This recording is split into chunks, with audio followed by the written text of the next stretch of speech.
New reports indicate President Obama may act as early as this week to protect as many as 5 million undocumented immigrants from deportation. And Republicans are scrambling to figure out a strategy to respond. Many Republicans claim to be against a government shutdown, but some conservatives want the party to do just that. I think there have got to be more productive ways for us to be able to impress on the president the need to work for a permanent solution as opposed to a temporary stopgap solution. I think Republicans, Chris, are looking at different options about how best to respond to the president's unilateral action. Shutting the government down doesn't solve the problem. Well, I don't think anyone wants to shut down the government because that doesn't solve the problem. Should government shutdown be on the table? Absolutely not. It's an inappropriate weapon, inappropriate tool. I think the president wants a fight. I think he's actually trying to bait us into doing some of these extreme things that have been suggested. I don't think we will. It's time for the Republicans to man up. They were sent there to deal with these kind of lies and this obfuscation, these con games. They were sent there to stop this. Funding for the government expires after December 11th unless a new funding bill is passed. And as the National Journal reports, the House could attach a rider prohibiting enforcement of the president's coming order, or it could not provide money to departments that would respond to executive action. But bear in mind, that would essentially be a government shutdown because President Obama would never sign such a bill. If Republicans don't go for a government shutdown, their recourse is limited. They might pursue a legal challenge to the courts, but that's unlikely to prevail. They might refuse to confirm the president's nominee for attorney general. They might even try to impeach the president, as a few have suggested. But if you look at this issue just in terms of Washington politics, then you miss the real story of why we have gotten here. Why is it that the president would take such a big, frankly, risky action, a move that is already drawing a great deal of political backlash that could very conceivably backfire? As the Washington Post has reported, with an estimated 1,100 immigrants per day being deported from the United States, advocates say Obama has a moral obligation to stop breaking up families. And that was in May of last year. Calls for the president to act have only increased since then. Activists who live and breathe this issue have been making the case that our country's current immigration policy is just madness. And my next guest knows that better than anyone because she lived it. Joining me now, actress Diane Guerrero. She plays Maritza Ramos in Orange is the New Black on Netflix. Her parents and older brother were deported when she was 14 years old. It's great to have you here. Thank you for having me. Your story's remarkable. You were born in the United States, right? I was, So yes. you are a citizen. I am.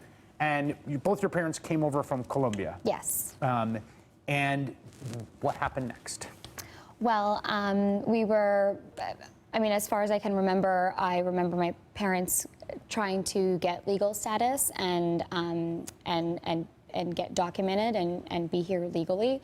And I remember just that failing them every time through faulty lawyers. And we spent so much money trying to be here and not be scared and not live in fear. And you were aware, you knew that you were a citizen, but were you aware, was this something that hung over your household? Absolutely, every day. Every day, my father was talking about, paying close attention to the news and seeing that there was no relief being given, outdated system. I knew about all that growing up, and I knew that my parents were trying to fix their problem, but time and time and again, they would be disappointed. And so I knew that every day growing up. There was a risk. Yes. And then what happened when you were 14?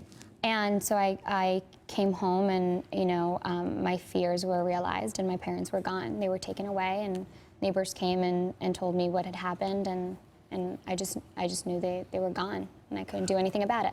You're a 14-year-old coming to an empty house. Yeah, I was coming home from school.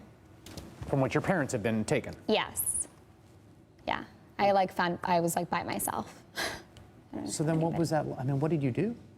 Well, immediately I called my friends and their parents who were close to the issue, and they knew what was going on surrounding my family's troubles, and I just knew that I could just call them and see if they could help me, and they did. They came over immediately, and they said I could stay with them temporarily until my parents called them, and we kind of figured out what to do.